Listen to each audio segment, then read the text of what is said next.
देखो, आज का विषय है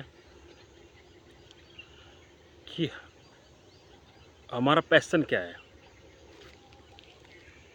देखो, हर मनुष्य कुछ न कुछ चीज़ के लिए बना है, कुछ न कुछ करने के लिए बना हुआ है, लेकिन वो इस चकाचौंध में इस समाज से इतना प्रभावित हो जाता है कि वो अपना पैशन पहचान नहीं सकता कि मैं किस लिए आया हूँ, क्या मेरा पैशन है, और पैशन को पहचान नहीं पाते हैं। बहुत से आदर्श बना लेते हैं, एक दूसरे को देखने ले जाते हैं, यार वो इतना सफल हो रहा है, वो इतना सफल हो रहा है। उसके चकाचौंध में अपना जो पैशन है वो भूल जाता है, उससे प्रभावित हो जाता है। फिर दूसरी बात, बच्चों को उसके माँ बाप फोर्स करने लग जाते हैं कि बेटा ये तो इंजीनियर बनना है, तुझे बेटा डॉक्टर बनना है, बेटा तेरे को पुलिस अफसर बनना है या वकील बनना है, ऐसे उसको बताया जाता है, तो वो उसी दिशा में चल पड़ता है। लेकिन कभी कोई बच्चे से ही नहीं पूछता बेटा तू क्या बनना चाहता है, तो उसका पैशन क्या है। और आजकल इतनी दिक्कत आ गई है कि लोग पहचान नहीं पाते कि मेरा पैशन है क्या, आखिर मेरी फील्ड क्या है जिसमें मैं आगे बढ़ सकता हूँ। देखो, वैसे तो आदमी जो उसका पैशन नहीं है, आदमी तो अगर कोई काम करता है पैसे कमा लेगा, स्वार्थ कमा लेगा, प्रतिष्ठा कमा लेगा, वो कोई दिक्कत नहीं है, लेकिन वो असंतुष्ट रहेगा, सुखी नहीं होगा, वो दुखी मरेगा। भौतिक रूप से सुखी हो सकता है, वो दुनिया को दिख सकता है बहुत सुखी है, लेकिन अंदर से वो दुखी मरेगा, वो सुखी नहीं हो सकता। देखो, अगर आपने पैशन से कर लिया ना, आपका जो जिसमें आप पैशन है, चाहे आप रोड के भिखारी बन जाओ, ठीक है ना, वो लाख गुना अच्छा है उससे, ठीक। लेकिन पैशन को अगर पकड़ के चले गए तो समझ लो आप सुखी जियोगे और सुखी मरोगे। क्या जरूरत पड़ गई थी महात्मा बुद्ध को बस सब कुछ छोड़ छाड़ करके नहीं सुख होता, तो क्यों अपना पैशन तलाशा उसने। कि जो पैशन है ना उसी में जीना चाहिए आदमी को। अब कैसा पता लगेगा कि मेरा पैशन क्या है। देखो, पता करने का तो क्या है कि आदमी खुद ही पता रहता है कि मेरा रस क्या है। अगर वो गौर से दिखे किस चीज़ में उसका रस है, वही पैशन है। एक तो होता है कि मन का स्वभाव क्या है, मन का स्वभाव चंचलता। और जो कहते हैं कि मन को एकाग्र करो, मन को कभी एकाग्र नहीं किया जा सकता, उसका स्वभाव ही नहीं है मन का। कि मन का स्वभाव चंचलता, एक जगह टिकना नहीं, फुदकना बंदर की तरह, वो मन है। और मन को तुम एकाग्र करने की सोचो करो, किसी चीज़ में लगाने की सोचो करो जबरदस्ती थी, वो तो वही बात होगी ना कि अपने जूते को सल्लू को पकड़कर अपने को उठाना, तो ऐसे हो नहीं सकता ना। तो मन का स्वभाव है चंचलता। तो पैशन कहाँ से जमेगा, मन से नहीं जमेगा। पैशन मिलेगा आपको किस चीज़ में आपका रस है।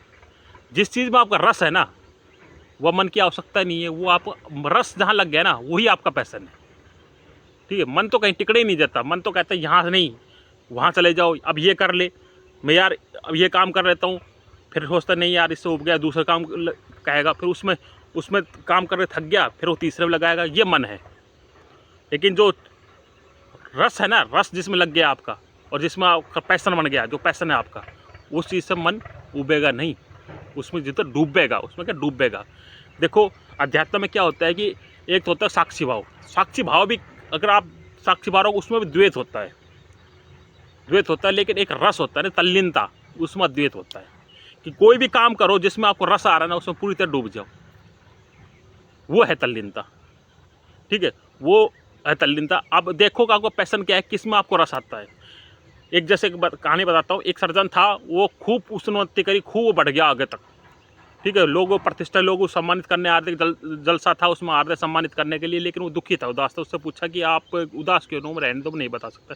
फिर भी एक दोस्तों ने जबरदस्ती करी पूछने की, बताया कि मैं या जो नृत्य हो रहा है ना, कभी मेरी इच्छा थी मैं डांसर बनूँ, फिर डांसर बनने की इच्छा थी, और मैं आज इतनी प्रतिष्ठा मिलने के बावजूद भी मैं दुखी हूँ कि मैं डांसर नहीं बन सका, ठीक है। जो आदमी का पैशन है ना उसमें डूबना चाहिए, चाहे गरीबी रहना पड़े उसको ज़िंदगी भर, लेकिन पैशन में जीना चाहिए। पैशन में संतुष्ट होकर अगर वो मरा तो समझ ले वो मुक्त हो गया, वो वही मुक्त हो गया, उसने परमात्मा पा लिया, और कोई मुक्ति नहीं है। अगर तल्लीन होकर मर गया, साक्षी से बड़ी चीज़ है तल्लीनता, और तल्लीन होकर मरे ना आप, तो समझ लिया आप मुक्त हो गए।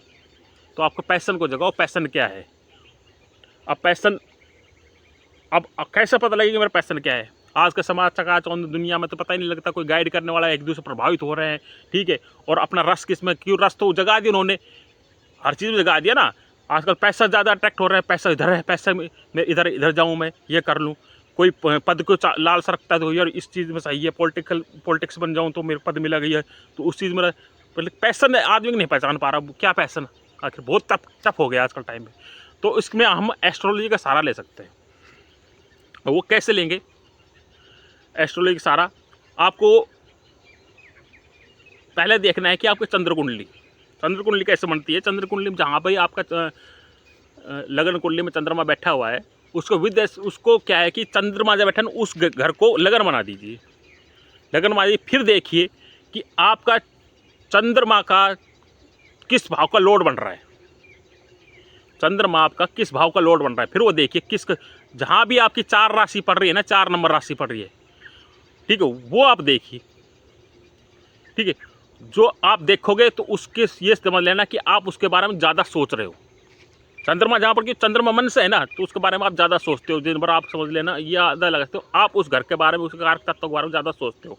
इससे तो ये पता लगता है आपका करना क्या है, प्रोफेशन क्या है कि आप, क्योंकि मैं आप आज बता रहा हूँ कि प्रोफेशन के ऊपर कि प्रोफेशन करना क्या, मैं प्रोफेशन क्या करूँ जिसमें मैं तल्लीनता होगी, मैं प्रोफेशन भी कर सकूँ अपना और मुझे रस भी जगे, ठीक है। तो उस प्रोफेशन क्या है, इसको देखने के लिए आपको, जिसमें आपको रस पैसन बने, आपका प्रोफेशनली प्रोफेशन बने, उसके लिए देखने के लिए आपको देखना पड़ेगा कि चंद्र कुंडली में जो 10th हाउस का लोड है ना, तो 10th हाउस का लोड है वो किस घर में बैठा हुआ है। आपके देखना है जो 10th हाउस का लोड है वो किस घर में बैठा हुआ है। जिस घर में वो बैठा हुआ है ना, वो आपका पैसन है, ये समझ लेना।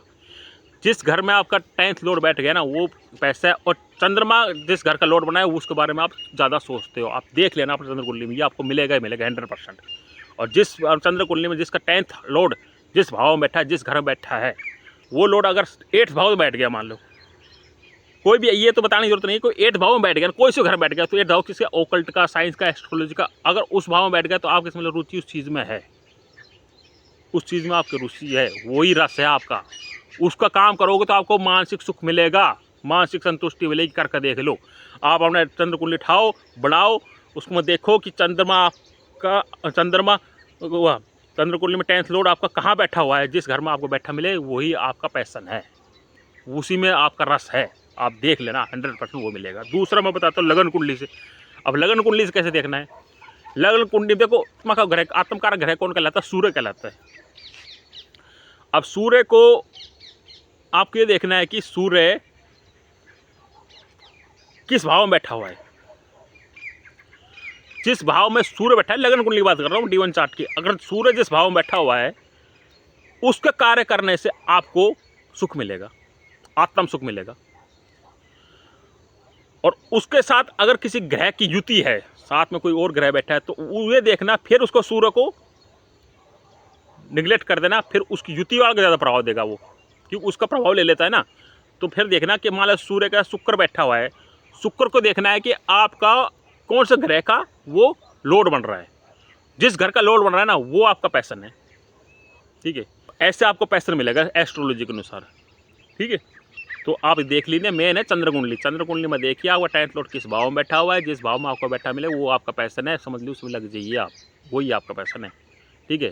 प्रोफेशनली आप उसमें चलोगे, वो बहुत ऊपर तक जाओगे, आप लग जाइए आप उसमें, ठीक है। वो उसमें रस ऑटोमेटिक जग जाएगा। जहाँ रस होता है वहीं एकाग्रता होती है। रस ही नहीं है तो कितना प्रयास कर लो आप, एकाग्रता हो ही नहीं सकती। मेन तो रस ही है, ठीक है। और दूसरा मैंने बता ही दिया कि सूर्य के साथ कोई युति है, वो युति वाला ग्रह जिस भाव का लोड बन रहा है लगन कुंडली में, तो उस भाव को देखिए। अगर वो युति नहीं है तो सूर्य को देखिए कहाँ बैठा है, तो वो पैसन है। और दोनों